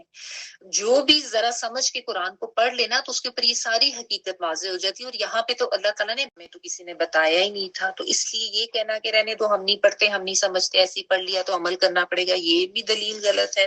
یا یہ کہنا کہ وہ تو ہم نے تو آبا کو ایسے کرتا دیکھا ہے تو ہم اسی کی پلی لے لیں گے، یا جیسا لوگ کہتے ہیں کہ جی وہ فلاں کے ہاتھ پہ ہم نے بیعت کی ہوئی ہے وہ ہمیں بچا لے گا، نو، ایسا کچھ نہیں ہونے والا۔ ہر انسان نے اپنے عمل کا خود حساب دیں، ٹھیک ہے۔ تو یہ جو ہے افتہلکنا بما فعل المبطلون، اللہ تعالیٰ نے اس دعوے کو ہی باطل قرار دے دیا کہ کوئی مجھے آ کے یہ نہیں کہہ کرے گا کہ اللہ تعالیٰ کیا تم ان باطلوں کے پیچھے ہمیں بھی ہلاک کرے گا کہ وہ ہم تو ان کی اولاد تھے تو ہم نے اس لیے ان کو فالو کیا تھا؟ نہیں، یہ دونوں عذر ناقابل قبول ہوں گے قیامت میں، ٹھیک ہے نا۔ پھر اللہ تعالیٰ فرماتے ہیں وَكَذَلِكَ نُفَصِّلُ الْآيَاتِ وَلَعَلَّهُمْ يَرْجِعُونَ، اور دیکھو اسی طرح ہم نشانیاں واضح طور پر بیان کرتے ہیں، اور اسی لیے کرتے ہیں کہ یہ لوگ پلٹ آئیں۔ اور کذالک، مانند اس طرح، نفصل، نون جو ہے وہ ہم کے لیے آتا ہے، اور فاس صاد لام جو ہے وہ کھول کر بیان کرنا، واضح طور پر پیش کرنا، فاصلہ جو کرنا، یعنی یہ فصیل کا ورڈ بھی اسی سے ہوتا ہے، یا تفصیل کا ورڈ اس سے ہوتا ہے جس میں چیز کو کھول کھول کے بیان کیا جاتا ہے۔ تو نفصلو، ہم کھول کر بیان کرتے ہیں یا ہم بہت واضح کر کر بیان کرتے ہیں، الآیاتی، نشانیوں کو، اور لعلہم، شاید کہ وہ، یرجعون، وہ لوٹ آئیں، یا وہ کے معنوں میں آتائن والا، راجیم آئین، رجا رجوع کرنا، لوٹنا، پلٹنا، رجت اسی سے ہے، وانون پلورل کا۔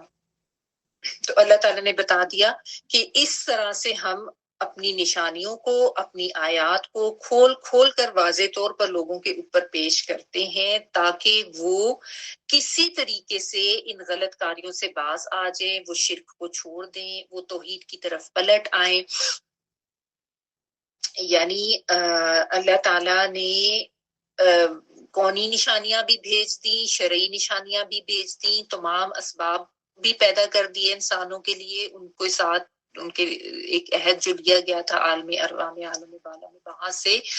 وہ ان کے تحت شعور میں، ان کی فطرت میں بھی ڈال دیا گیا۔ تو اور ساتھ ساتھ اللہ تعالیٰ سمجھاتے ہیں۔ اب دیکھیں نا، کسی کے گھر میں قرآن مجید پڑھا ہے اور وہ ان آیات کو ایسی عربی میں پڑھ کے گزر جاتا ہے اور وہ ان کا ترجمہ سمجھنے کی کوشش نہیں کرتا، اللہ تعالیٰ نے تو اتنا کھول کھول کے بیان کیا کہ شاید یہ جو غلط طرف جا رہا ہے یہ پلٹ آئے، اور اگر کوئی نہیں کرتا تو اس میں قصور کس کا ہے؟ اس انسان کا اپنا قصور ہے نا۔ اور اسی طرح جو دوسرے مذاہب کے لوگ ہیں وہ بھی اس چیز کے اوپر اگر غور کریں، ذرا سا اپنے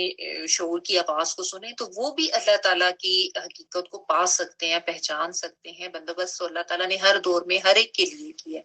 اب کوئی کتنا اس کی آواز کے اوپر جاتا ہے، یہی تو انسان کا امتحان ہے، اور اس امتحان میں کون کتنا کامیاب ہوتا ہے۔ لیکن بہت سے مسلمان بھی تو ایسے ہیں جن کے پاس کتاب ہے اور وہ غافل ہیں، اور وہ غلط راہ پہ چل رہے ہیں، وہ بھٹکے ہوئے ہیں۔ تو اللہ تعالیٰ کہتے ہیں ہم نے تو اپنی سب چیزیں آیات جو ہیں واضح طور پر بیان کر دی ہیں، شاید کہ یہ لوٹ آئیں۔ یعنی اللہ تعالیٰ کی طرف سے تو موقع بھی دیا جاتا ہے۔ اللہ تعالیٰ دیکھیں فوری پکڑ نہیں کرتے کہ جدھر جدھر جس نے شرک کیا، جدھر جدھر جس نے گمراہی کی، فوراً پکڑ کے جو ہے اس کو عذاب دے دیا۔ اللہ تعالیٰ کی طرف سے ایون جن قوموں کے بارے میں ہم پڑھ کے آئے ہیں، ان کے لیے باقاعدہ ہدایت کا ڈائریکٹ بندوبست کیا گیا، نبی ان کے پاس بھیجے گئے، پھر بھی ان کو مہلت دی گئی، کئی کئی سالوں کی مہلت دی گئی، ان کو ڈھیل دی گئی، ان کو سمجھانے کا سلسلہ کئی کئی سالوں جاری رہا۔ پھر جب وہ نافرمانی کی حد تک پہنچ گئے تھے، تب ان کے اوپر عذاب آیا تھا۔ ٹھیک ہے، تو اسی طرح اللہ تعالیٰ یہ کہہ رہے ہیں کہ ہم نے تو سب کچھ بیان کر دیا ہے، تمہارے اوپر واضح کر دیا ہے، اب تمہارا اپنا بھی تو کوئی عمل ہوگا نا۔ ظاہر انسان اپنے عمل کے ذریعے ہی اپنی جہنم یا جنت جو ہے وہ کمائے گا۔ تو یہ تو نہیں ہو سکتا کہ انسان ہاتھ پہ ہاتھ رکھ کے بیٹھا رہے، تو اس دنیا میں بھی کچھ نہیں ملتا ہاتھ پہ ہاتھ رکھ کے اگر آپ بیٹھے رہیں، آپ کو کوئی ایفرٹ کرنی پڑتی ہے اس کے لیے۔ تو اتنی سی تو ایفرٹ انسان کرے کہ اپنی شعور کی آواز کو سمجھنے کی کوئی کوشش کرے، اس کے لیے کچھ جائے، اور جو بھی اسباب اس کو ہیں، ذرا سا بھی انسان اپنی دنیا کی غفلت سے نکل آئے نا۔ ہوتا یہ ہے کہ انسان دنیا میں مگن بہت زیادہ ہو جاتا ہے نا، اور وہ جو جیسی زندگی ہے بس اسی کو گزارتے رہے۔ تو اس میں تو بہت سے ایسے بھی ہیں جن کے ہاتھوں میں کتاب ہے اور وہ غافل ہے اور اپنی مرضی کی زندگیاں گزار رہے ہیں، اور بالکل اپنے آباء و اجداد کے طریقے اپنا کے وہی رسمی اور ایک جو آپ کہہ لیں کہ ریچول سے بس اپنے کر کے عبادت کے وہ اپنی زندگی گزارتے رہتے ہیں۔ تو اس میں قصور تو ان کا اپنا ہے۔ ٹھیک ہے، آگے دیکھیں، وَاتْلُ عَلَيْهِمْ نَبَأَ الَّذِي آتَيْنَاهُ آيَاتِنَا فَانسَلَخَ مِنْهَا فَأَتْبَعَهُ الشَّيْطَانُ فَكَانَ مِنَ الْغَاوِينَ۔ اے محمد ان کے سامنے اس شخص کا حال بیان کرو جس کو ہم نے اپنی آیات کا علم عطا کیا تھا، مگر وہ ان کی پابندی سے نکل بھاگا، آخر کار شیطان اس کے پیچھے پڑ گیا، یہاں تک کہ وہ بھٹکنے والوں میں شامل ہو گیا۔ وَاتْلُو اور پڑھ سنائیے، تلا یتلو تعالام واو تعالام یا بھی اس کا روپ پڑھ ہوتا ہے، اور پڑھ کر سنائے، امر کا سیغہ ہے، علیہم ان پر، نبا خبر نون با حمزہ، الذی اس شخص کی، آتیناہو عطا کی تھی ہم نے اس کو، یا دی تھی ہم نے اس کو، حمزہ تایا نون لکھنا ہم کے لیے، رہو اس شخص کے لیے، آیاتنا آیات ہماری، فنسلخا بس وہ نکل بھاگا، سین لام اور خا اس کا روٹ ورڈ ہے۔ انسلاخ جو ہے نا، اس کا مطلب ہوتا ہے نکل جانا، نکل، جس طرح آپ اس کو سمجھ، سانپ جب اپنی کینچلی اتار کے اس میں سے نکل جاتا ہے نا، اس کے لیے بھی یہی ورڈ یوز ہوتا ہے۔ تو نکل بھاگنا یا نکل جانا، چاند کا چلا جانا، اس کے لیے بھی یہ آتا ہے۔ اچھا، منہا اس سے، فَأَتْبَعَهُ بس پیچھے لگ گیا اس کے، اتباع ہوتا ہے نا پیچھے جانا، تابع پیروی کرنا، فَأَتْبَعَهُ اس کے پیچھے آیا یا اس کے پیچھے لگ گیا، کون؟ الشیطان شیطان، فَكَانَ تو ہو گیا، من الغاوین، غاوین غوی سے ہے، غین واو یا، اغوا کا ورڈ اسی سے ہے، راستے سے ہٹ جانا، بھٹک جانا، گمراہ ہو جانا، من الغاوین گمراہوں میں سے۔ یہاں پہ اللہ تعالیٰ یہ کہہ رہے ہیں نبی صلی اللہ علیہ وسلم کو کہ ان کے اوپر اس شخص کا حال پڑھ کے سنائیں۔ یعنی پہلے اللہ تعالیٰ نے عہد کا ذکر کر کے عہد شکنی کرنے والوں کو وارن کیا کہ ہر کوئی اپنا جائزہ لے، ابھی ہم سب اپنا جائزہ لے کہ ہم کس حد تک اس عہد کی پابندی کرتے ہیں اور کس حد تک اس عہد کو توڑ کے اس سے نکل جاتے ہیں۔ تو یہ تو ہم نے سب کو دیکھنا ہے نا۔ تو یہاں پہ کوئی نام نہیں بتایا گیا کسی انسان کا، صرف یہ کہا گیا ہے کہ ان کے اوپر اس شخص کا حال پڑھ کے سنائیں۔ کس شخص کا حال؟ جس کو اللہ تعالیٰ نے تو اپنی نشانیاں دی تھی، سمجھائی تھی، اس کو علم بھی ہو گیا تھا اللہ تعالیٰ کی آیات کا، لیکن وہ نفس کے ہاتھوں مجبور ہوا، وہ اس دنیا میں پڑ گیا، وہ اپنی خواہشات کا بندہ بن گیا اور اللہ تعالیٰ کے ان آیات یا اس زندگی گزارنے کا طریقہ اور اس کے دائرہ کار سے نکل کے بھاگ گیا، تو پھر وہ اتنا غیر محفوظ ہوا کہ پھر شیطان اس کے پیچھے پیچھے لگا رہا اور پھر وہ بہت زیادہ بھٹکنے والوں اور گمراہوں میں شامل ہو. ٹھیک ہے نا. اللہ تعالیٰ نے یہاں پہ کسی شخص کا نام نہیں بتایا، نہ تو قرآن میں نام ملتا ہے اور نہ ہی کوئی احادیث سے ایسا کوئی نام ملتا ہے. بعض مفسرین نے کچھ جو اسرائیلی روایات وغیرہ سے کچھ نام لیے ہیں، جن میں بلم بن باورا کا نام آتا ہے، بالا عین میم، بلعم بھی آتا ہے، بلعام بھی بعض روایات میں الف کے ساتھ بھی لکھا تھا، بلم بن باورا. کچھ نے یہ نام لیا ہے اور کچھ نے جو ہے وہ جو نبی صلی اللہ علیہ وسلم کے دور میں امیہ بن سلط ایک آدمی تھا، سعد نام تھا، جو شاعر تھا زمانہ جاہلیت میں، اور وہ اس کے بارے میں بعض مفسرین نے اپنی آراء کا اظہار کیا کہ اس کے بارے میں کہا گیا ہے کہ وہ ایمان نہیں لایا تھا، اور نبی صلی اللہ علیہ وسلم نے اس کے بارے میں یہ فرمایا تھا کہ اس کی زبان تو مسلمان ہے لیکن اس کا دل کافر ہے، یعنی وہ اوپر سے اس طرح اظہار کرتا تھا. واللہ تعالیٰ عالم. بہرحال اللہ تعالیٰ نے نام نہیں لیا. آپ دیکھیں قرآن مجید میں صرف ایک ابو لہب کا نام لے کے اس کی برائی اور اس غلط کام کو بیان کیا گیا، ورنہ صرف سمجھانا چونکہ مقصود ہوتا ہے تو اس لیے یہاں پہ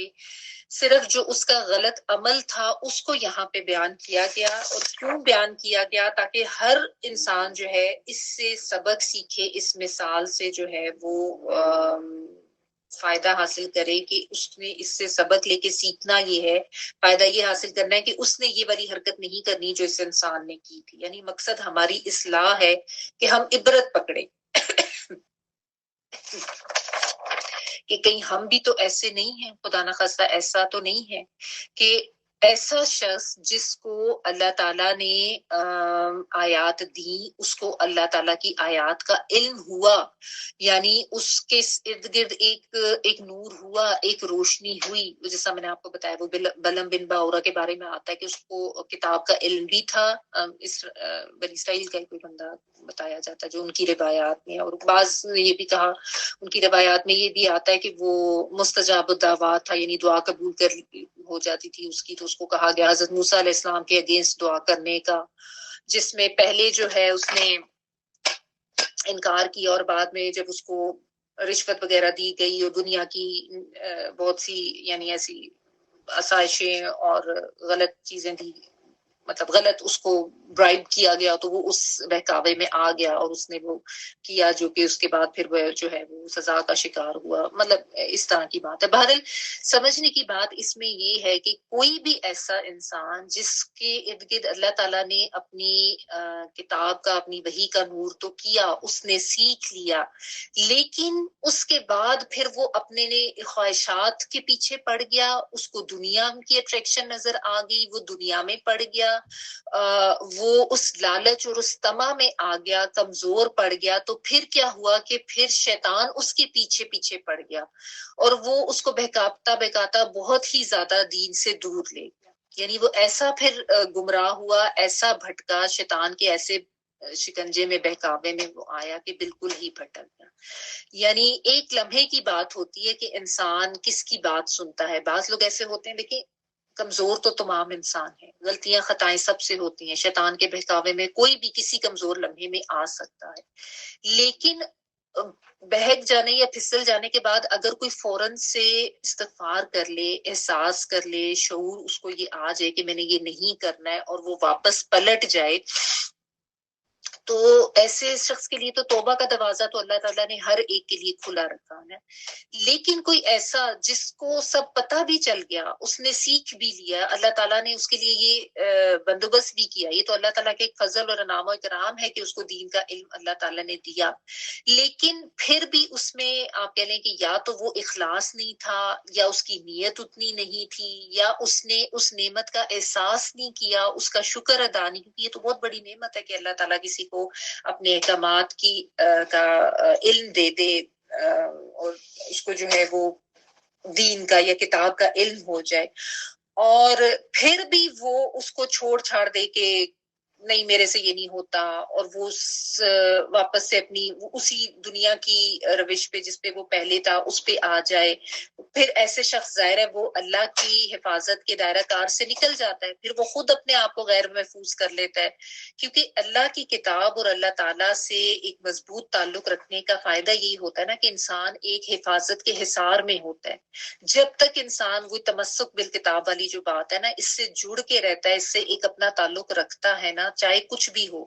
تو وہ اگر گر بھی جائے گا، وہ پھٹک بھی جائے گا، وہ پھسل بھی جائے گا، تو فوراً اس کتاب سے چونکہ اس کا تعلق ہوگا تو وہ فوراً استغفار کرے گا، فوراً واپس ٹریک کے اوپر آئے گا۔ لیکن جس کا تعلق اس کتاب سے وہ صحیح چمٹ کے وانا، میں نے آپ کو بتایا تھا نا کہ تمسک کا مطلب ہوتا ہے چمٹنا، مضبوطی سے جو ہے وہ جڑ جانا، تو جس کا وہ تعلق نہیں ہوگا، جس نے بس سرسری سرسری سا لیا دیا سا لیا، اس کی اہمیت کو نہیں احساس کیا جس نے، تو اس کا پھر ظاہر ہے ذرا سا جب کوئی کمزور لمحہ آئے گا تو اس کی گرفت جو ہے وہ ڈھیلی پڑ جائے گی۔ فرض کریں اگر آپ بس میں جا رہے ہیں جو کہ ایسے جھٹکے سے گزر رہی ہے، جھٹکے والی خراب روڈ سے یا چڑھائی وغیرہ پہ جا رہی ہے، آپ نے ہوتا ہے نا کہ انسان پکڑ لیتا ہے، وہ جو ایک کنڈا سا بھی لگا ہوتا ہے یا راڈ لگی ہوتی ہے، یا آپ اپنے آپ کو، آپ نے بیلٹ لگائی ہوتی ہے سیٹ بیلٹ وغیرہ، اور پھر بھی اپنے آپ کو آپ پکڑ کے رکھتے ہیں، تو جو کوئی کھڑا ہوا ہے اس بس میں اور اس نے کچھ بھی نہیں پکڑا ہوا تو وہ تو گر جائے گا نا۔ کوئی ایسا ہوگا جس نے کنڈا پکڑا ہوگا لیکن ہلکا سا پکڑا ہوگا، یا اس کو نیند آ جائے گی، غافل ہوگا تو جھٹکا لگے گا تو وہ گر جائے گا، اور کوئی ہوگا جس نے بہت حفاظت کا بندوبست کیا ہوگا، بہت مضبوطی سے اپنے آپ کو پکڑا ہوگا، بیلٹ بھی لگائی ہوگی، یا بہت اس کی گرفت جو ہے وہ اتنی سخت ہوگی کہ جتنے بھی جھٹکے لگ جائے وہ ذرا سا لڑکے گا ضرور، لیکن اس کا وہ ہاتھ چونکہ اگر اس کنڈے پہ یا اس راڈ پہ ہوگا، عروۃ الوثقیٰ کی ڈیٹیل جب ہم نے پڑھی تھی اس میں تفصیل میں ہم نے دیکھا تھا سورۃ البقرہ میں، تو وہ لڑکے گا بھی یا پھسلے گا بھی تو بھی واپس دوبارہ اپنے پاؤں پہ کھڑا ہو جائے گا نا۔ جس کی گرفت ہی ڈھیلی تھی یا جس نے حفاظت میں آ کے خود اپنی بیلٹ کھول دی اور خود اپنا ہاتھ چھوڑ دیا تو وہ تو پھر گر جائے گا، اور پھر لڑکتا ہی جائے گا، اور پھر وہ گہرائی میں ہی گر جائے گا نا۔ تو یہ اللہ تعالیٰ نے بتایا کہ ایک ایسا انسان جس نے اس طرح کا معاملہ کیا کہ اس کو ہدایت تو ملی لیکن اس نے اس کے ساتھ اس کو اس جڑ کے نہیں رہا یا اس کا احساس نہیں کیا، وہ اپنی نفس کا بندہ بن گیا، اپنی خواہشات کا بندہ بن گیا، یا اس نے آخرت کی اہمیت کو نہیں اس طریقے سے سمجھا، وہ پھر دنیا کے پیچھے پڑ گیا، تو وہ شخص گمراہوں میں شامل ہو گیا۔ اور اس لیے وہ جو ہے نا ہمیں جو دعا سکھائی گئی ہے نا کہ ربنا لا تزغ قلوبنا بعد إذ هديتنا وهب لنا من لدنك رحمة إنك أنت الوهاب، کہ یا اللہ تو ہدایت پہ آ جانے کے بعد ہمارے دلوں کو ٹیڑھا نہ ہونے دینا۔ یعنی یہ دعا ہمیں اسی لیے سکھائی گئی ہے کہ بہت سے لوگ ایسے ہوتے ہیں جو ہدایت پر آ کر اس کتاب سے کو جوڑ کے پڑھ کے بھی ہٹ جاتے ہیں۔ آپ نے دیکھے ہوں گے بہت سے ایسے لوگ جو دورہ قرآن کرتے ہیں 1 مہینے کا یا 1.5 مہینے کا، کچھ کلاسز اٹینڈ کی، کچھ لیکچرز اٹینڈ کی، تو ان کو بڑا اثر ہوتا بھی ہے، نظر بھی آتا ہے، لیکن پھر وہ اس کو چھوڑ دیتے ہیں، بس وہ ایک وقتی سا ایک رسمی سا تعلق ہوتا ہے جو کہ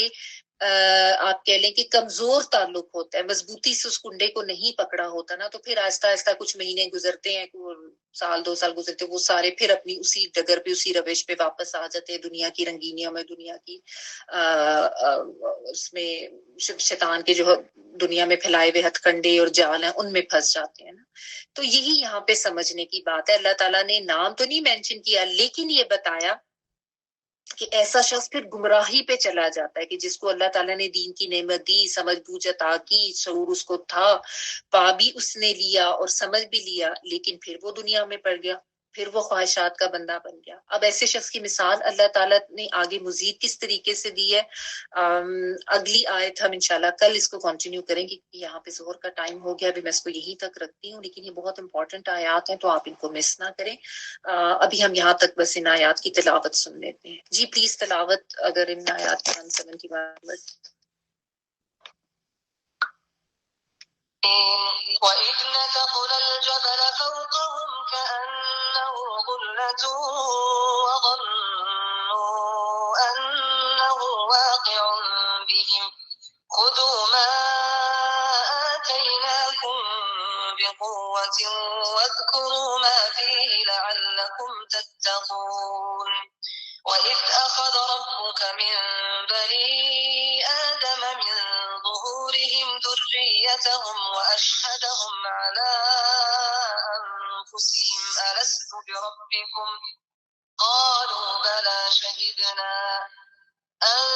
تقولوا يوم القيامة إنا كنا عن هذا غافلين أو تقولوا إنما أشرك آباؤنا من قبل وكنا ذرية